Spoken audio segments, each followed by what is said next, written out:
سلام. امیدوارم که خوب باشین دوستان، کسانی که ما رو الان تماشا میکنن یا اینکه این لایو رو بعدا میبینن. امیدوارم که خوب باشین، تعطیلات کریسمس خوبی رو شروع کرده باشین. امروز در خدمتتون هستیم با یک لایو کوتاه مختصر با دوستانی که در این بیزینس فعالیت دارن و همگی ساکن سوئد هستن، از جمله خود من. یکی دوستان رو بیاریم بالا.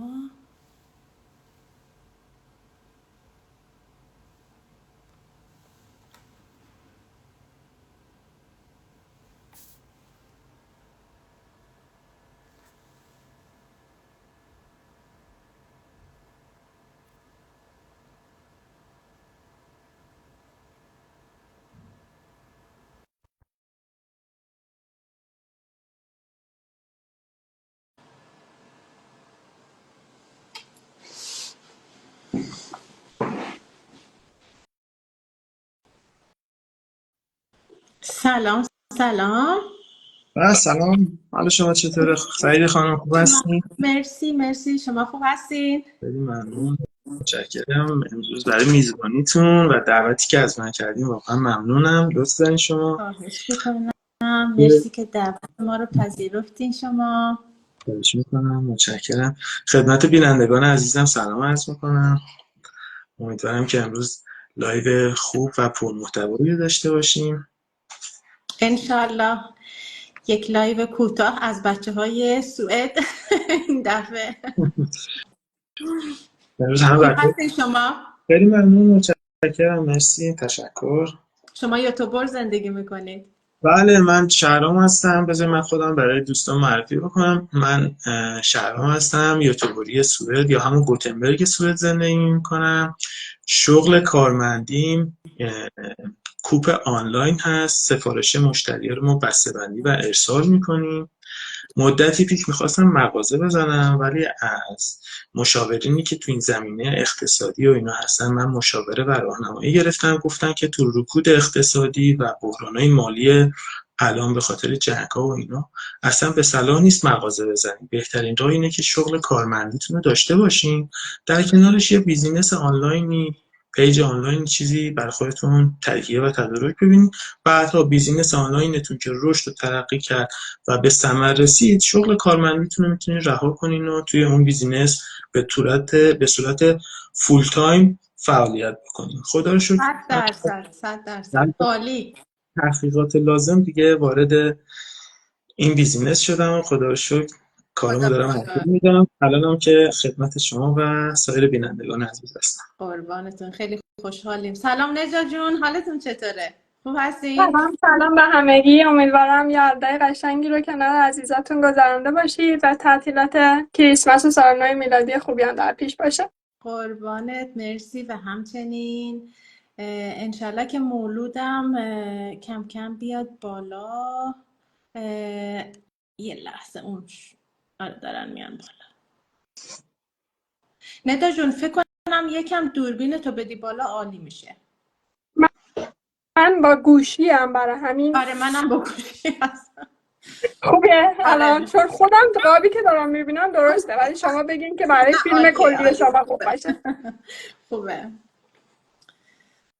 همونجور که گفتم ندا جون خوش آمدی. ما با یک لایو کوتاه مختصر از بچه‌های سوئد این دفعه سعی کردم همه رو جمع آوری کنم. بازم هستن ولی گفتم اولین لایو با شما 4 تا شروع میکنم.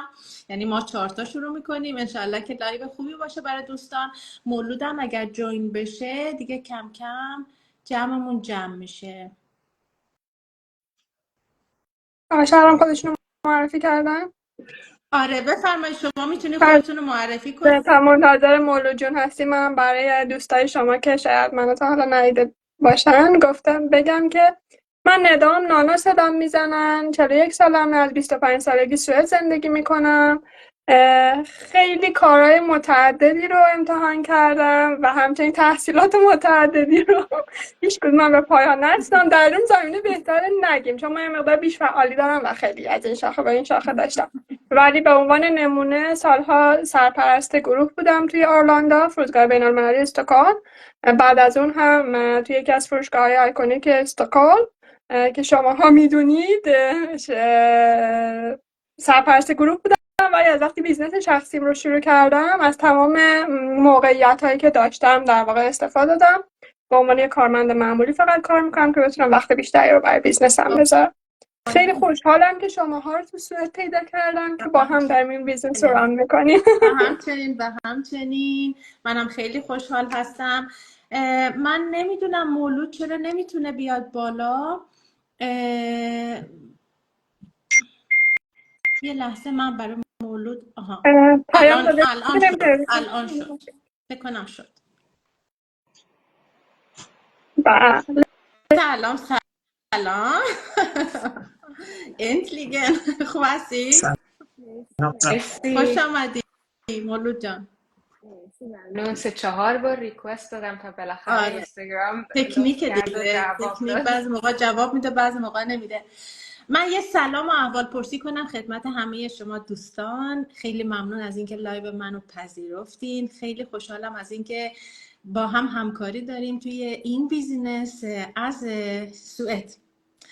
هرچند که آقا شهرام یوتیوبر زندگی میکنن و من و ندا و مولود جون استکهلم.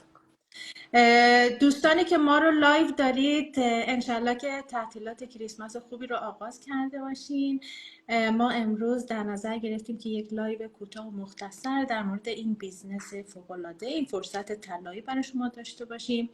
یک کوتاه مختصر در مورد این بیزنس میدم که این بیزنس اصلا چی هست. این بیزنس یک همکاری با یک شرکت معتبر ژاپنی هست که 50 سال قدمت داره و یک حالت فرانچایز هست. یعنی ما با این همکاری و بازاریابی برای این بیزنس خب با جذب مشتری و فروش غیر مستقیم محصول کمیسیون های خوبی رو دریافت میکنیم و این بیزنس به عنوان یک پلان بی درآمدزایی در کنار حرفه اصلی ما هستش تا اینکه در آینده با دریافت نتیجه بهتری، درآمد بهتری بتونیم جایگزین حرفه اصلیمون بکنیم. و من معرفی خودم رو اول شروع میکنم. شما خودتون رو معرفی کردین به جز مولود جان. من سعیده هستم، 25 ساله استکهلم سوئد زندگی میکنم. کار اصلیم، حرفه اصلیم علوم آزمایشگاهی هست و توی شرکت‌های داروسازی و الانم بیمارستان کارولینسکا مشغول کار هستم به عنوان تیم لیدر و درآمد خوبی دارم. اما برای بالا بردن استاندارد زندگیم همیشه فکر این بودم که یک پلان بی داشته باشم و این رو بهترین موقعیت برای خودم دیدم که از نظر معتبر بودنش و از اینکه ما توی سوئد و اروپا باید زیر چتر قانون زندگی کنیم و معتبر باشه، به عنوان یکی از پلان‌های خوبی برای زندگیم و آینده‌ام در نظر گرفتم. مولود جان شما بفرمایید. سلام خدمت همه شما که تو ویدیوتون لایو هست و بقیه افرادی که دارن نگاه میکنن. من مولود هستم. من 16 سال پیش به سوئد مهاجرت کردم. از یوتیوبر شروع کردم، توی چالمرز کامپیوتر سکیوریتی خوندم و بعدش توی استکهلم زندگی کردم. کار اصلیم مشاوره مدیریت و بیزنس برای شرکت‌های تولید نرم افزار هست. مثل سعیده جان منم درآمد به نسبت خوبی دارم و شرکت خودم رو دارم و با شرکت خودم کار کانسالتینگ رو انجام میدم. ولی این بیزنس من رو هم جذب کرد به خاطر اینکه میتونم توش کار دیجیتال مارکتینگ رو به صورت حرفه‌ای یاد بگیرم و این مهارتی که به دست بیارم توی هر بیزنسی که بخوام شروع بکنم به کارم خواهد آمد و خب خود این بیزنس به طور ویژه درآمدهای خیلی خیلی خوبی هم داره. بسیار عالی، بسیار عالی. خب ما معرفی خودمون رو به پایان میرسونیم و در مورد موضوعی که امروز میخوایم در موردش بحث کنیم توی این بیزنس اینه که هر کدوم از ما یک دلایل شخصی داشتیم که وارد این بیزنس شدیم، یک اهدافی رو داشتیم، یک چیزایی برامون مهم بوده. یکی اینو میخوام با هم به اشتراک بذاریم و برای کسانی که میخوان وارد این بیزنس بشن، این بیزنس رو شروع کنن، 100% سوالایی دارن شک و تردیدهایی دارن که ما هم تو موقعیت قبلا بودیم. یکی دلایل شخصیمون هست و یکی این که چه شک و تردیدهایی، چه نگرانی‌هایی داشتیم قبل از شروع بیزنس و تونستیم بر روی اونا غلبه کنیم، تونستیم تصمیم نهایی رو بگیریم و وارد این بیزنس بشیم. و موضوع سوم اینه که چه تغییراتی رو توی خودمون احساس کردیم، توی رشد فردی، توی آگاهی و علمی که الان به دست آوردیم و قبلا از این علم آگاهی نداشتیم. نمیدونستیم مثلا دنیای دیجیتال مارکتینگ چی هست و هیچ از دنیای بازاریابی آنلاین ادورتایزینگ هیچ خبری نداشتیم. خب من با آقا شهرام شروع میکنم با سوال اول. دلیل شخصی شما از شروع و ورود به این بیزنس چی بود آقا شهرام؟ والا من اولین دلیلی که میتونم بگم کنم به خاطر بازنشستگی بود. من از 3 سال پیش این ذهنیت تو من ایجاد شد که سن بازنشستگی توی سوئد رفت روی 67 سال. از اون موقع به بعد خب من اون موقع 37 سالم بود و گفتم 30 سال باید کار کنم تا به بازنشستگی برسم و از اون موقع هی داشتم فکر میکردم تا پلنی رو پیدا بکنم که بتونم برای بازنشستگی یه اندوخته‌ای داشته باشم یا یک به اصطلاح پس‌اندازی داشته باشم که تو دوران بازنشستگی ازش به نحو احسن استفاده کنم. و مهمترین عاملش یکی قانونی بودن این پلتفرم بود و دومیش هم بازنشستگی، کمک بسیار عالی. می‌کنه بسیار بازنشستگی. عالی. این مسئله بازنشستگی همه رو جذب کرد. همه ما ایرانی‌ها دنبال این هستیم که نه، واقعا کشورهایی که ما زندگی میکنیم، اروپا، حالا کانادا، آمریکا، سن بازنشستگی اگه بخواید مقایسه کنید با ایران اصلا قابل مقایسه نیست و این دقیقاً. خودش یک به قولن اپورتونتی خیلی خوبیه که توی این بیزنس به ما داده میشه که ما بتونیم زودتر به بازنشستگی برسیم و از زندگی آیندهمون لذت بیشتری ببریم. 100%. ندا جون شما دلایل شخصیتون چی بود از شروع و استارت این بیزنس؟ آزادی مکان و زمان، یعنی هر جایی که دلم میخواد و هر زمانی که دلم میخواد بتونم کار کنم، یعنی کار نباشه که برای من تصمیم میگیره، خودم آزادی عمل داشته باشم که چه وقت از کجا میخوام کار کنم. خب من بدون خانواده اینجا هستم، برام خیلی مهمه بتونم بیزنسم رو جوری ران کنم که حالا بتونم در رفت و آمد باشم، در کنار اونها هم این امکان رو داشته باشم که درآمدزایی داشته باشم، فقط دلخوش به اون 4 هفته مرخصی سالانه نباشم برای اینکه بتونم حالا سفر برم یا خانواده‌مو ببینم یا هر امکان دیگه. یا اینکه من اصولا آدم شب بیداری هستم، برام راحت تره که شب تمرکز کنم روی کار. خب خیلی از کارا رو دوست ندارم که شب کاری دارن، ولی خب این امکان رو به من میده که بتونم پای لپتاپ یا با گوشی فقط ران کنم و لذت ببرم. و اینکه بله این آزادیای و در نهایت همون آزادی مالی که خب خواهد داشت بعد از چند سال. دقیقاً این هم خودش یک مسئله خیلی مهمیه که با اومدن کرونا اینو خیلی یاد گرفتن که شما میتونی از هر جایی، از هر مکانی کار کنی. قبلا این شکلی بود که باید حضور فیزیکی داشتی توی همه جلسات، توی همه کارها، ولی یاد گرفتیم که یکی از نکات مثبت کرونا هم این بود که میتونیم از هر جایی، از هر زمانی کار کنیم اون کارهایی که حداقل میشه و این بیزینس به ما این فرصت رو میده. خیلی به نظر من مسئله مهمیه. مولود جان شما دلایل شخصیتون چی بود از شروع این بیزنس؟ من شاید یه خورده جلوتر از زمانه بودم برای خودم، به خاطر اینکه من از سال 2017 که شرکت خودم رو تأسیس کردم، تمرکزم روی این بود که به شرکت‌های مختلف تولید نرم افزار آموزش بدم که میشه با کارمندایی که در کشورهای مختلف هستن هم بازدهی خیلی بالایی داشت و در واقع به عنوان یکی از نوآوران دورکاری در زمینه توسعه نرم افزار شناخته شدم. وقتی که کرونا اومد، به خاطر این پوزیشنینگی که از سال 2017 داشتم خیلی آماده بودم برای اینکه اون زمانی که همه داشتن تازه دورکاری رو کشف میکردن، من توی جایگاهی بودم که خیلی راحت تونستم مشتری جذب کنم. اما دلیل اینکه من به این بیزنس به طور خاص جذب شدم این بود که اون لایف استایلی که بتونم از هر جایی که خواستم کار کنم و خب منم خانواده‌ام توی اروپا پخشند و خب پدر مادرم هم ایران هستن، خیلی برای من اهمیت داشت که بتونم هر زمانی که یه اتفاق مهمی هست سفر کنم، راحت باشم، آزاد باشم و فکر می‌کنم اینو از قبل خودم برای خودم تهیه کرده بودم. اما اتفاقی که 2 سال بعد از کرونا افتاد این بود که من شانسی توی زمان و مکان مناسبی بودم و مشتریای خوبی بین سال 2020 تا 2022 داشتم.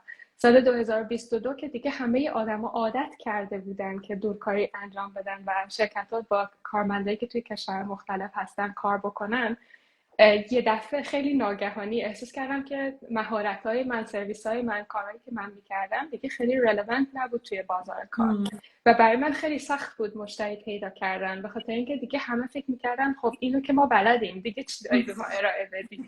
واسه همین فکر کردم که نمیخوام اون آزادیه رو از دست بدم، ولی در عین حال میخوام که یه کاری یاد بگیرم که بتونم مارکتینگ رو به صورت حرفه‌ای یاد بگیرم، همونطور که اول لایف هم گفتم، و اینکه شانسی نباشه دوباره و یه بیزنس جدیدی که شروع میکنم بتونم خیلی اصولی همه کاراشو ادامه بدم.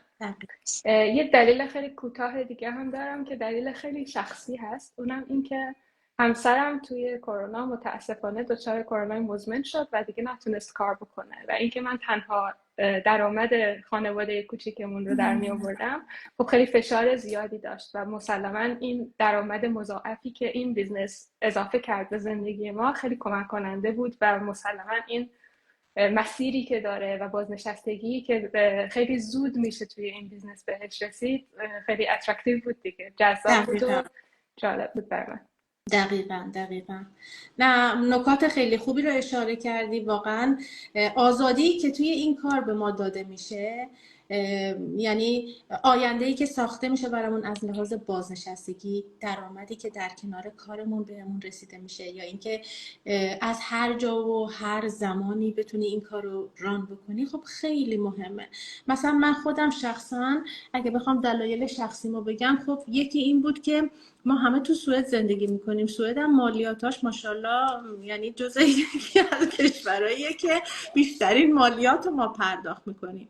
خب من خودم مادر هستم، 2 بچه دارم، خب حالا بزرگ شدن راحت تره، ولی خب احساس میکردم که خب من حالا تا کی باید کار بکنم، تا کی باید مالیات بدم و به جایی نمیرسی. با این درآمد حتی درآمدت هم خوب باشه، به نسبت حقوقت باید درآمد بیشتری بدی، فوقش بتونی مثلا پس انداز کنی، حالا یه ماشینی عوض کنی، یه سفری بری، بیشتر از اون نمیرسه. یکی این بود که یک درآمد جانبی برای من داشت، یکی این بود که میتونستم از هر جا، از هر مکانی اینو برونم، یکی هم این بود که خیلی آزادانه بود. یعنی شما نیاز به علم قبلی نداشتی، شما نیاز نداشتی که مثلا یک دانش قبلی داشته باشی که بخوای اینو ران کنی.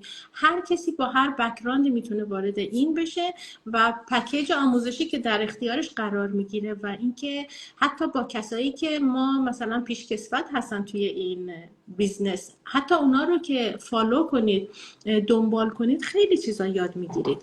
و چه از همه بهتر به نظر من یک دنیایی روی من باز شد، دنیای علم دیجیتال مارکتینگ که اصلا خبر نداشتم که اوکی فقط خرید و فروش توی بازار انجام میشه، توی پاساژ و گالری نه، این شکلی نیست. دنیای یعنی بیشتر خرید و فروش های امروزه روی آنلاین هست و میاد که در آینده جای بازارها رو متاسفانه میشه بگی متاسفانه، خب خیلی هم جالبه که آدم بتونه بیرون بره خریداش اونجا مثلا توی فیزیکی انجام بده، ولی خب در آینده این حقیقتیه که ما نمیتونیم ازش بگذریم. آنلاین داره جای دنیای فیزیکی رو میگیره. خب آگاهی از این علم و دانش برای هر کسی به خاطر این مسائلی که ما هممون در به قولن گفتیم خب خیلی مهمه. من حتی الان بچه ها دنیای آنلاین و دیجیتال مارکتینگ و اینا رو دارن از من یاد میگیرن. پسر خودم مثلا وارد اینستاگرام که میشه، مثلا هر از گاهی میبینه من میشینم با بیزنسم کار میکنم، خب برای اونم یه الگوییه، برای اونم یک مامان میتونی به من کمک کنی توی اینستاگرام، توی فیسبوک منم تبلیغ ران کنم. خب چه خوبه که مادر پدر آدم بتونن الگوی بچه هاشون بشن. خیلی خوب بود نکاتی رو که شما همه گفتین، بسیار عالی بود و خیلی خوشحالم از اینکه توی این لایف داشتمتون.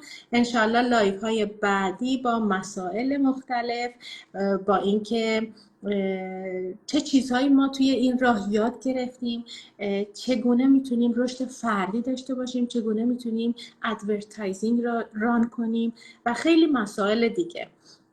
و این اولین لایو ما با هم بود. امیدوارم که مفید بوده باشه برای بینندگان عزیز.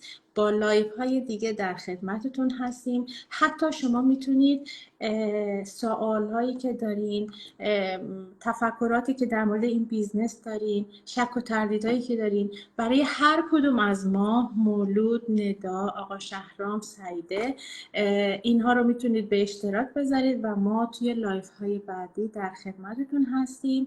میتونیم حتی لایف هایی داشته باشیم، پرسش و پاسخ، و خوشحال میشیم که در خدمت باشیم و به قولن یک هموطن دیگر رو هم وارد این بیزنس کنیم و شاهد موفقیت های همه ایرانی. به امید دیدار بعدی. خیلی ممنون از اینکه وقت گذاشتین دوستان. میبینمتون باز. روز خوبی داشته باشین. خدا نگهدار. تشکر. خدا نگهدار. خدا نگهدار. خدا روزتون باشه. مرسی و همچنین. بای بای. ممنون.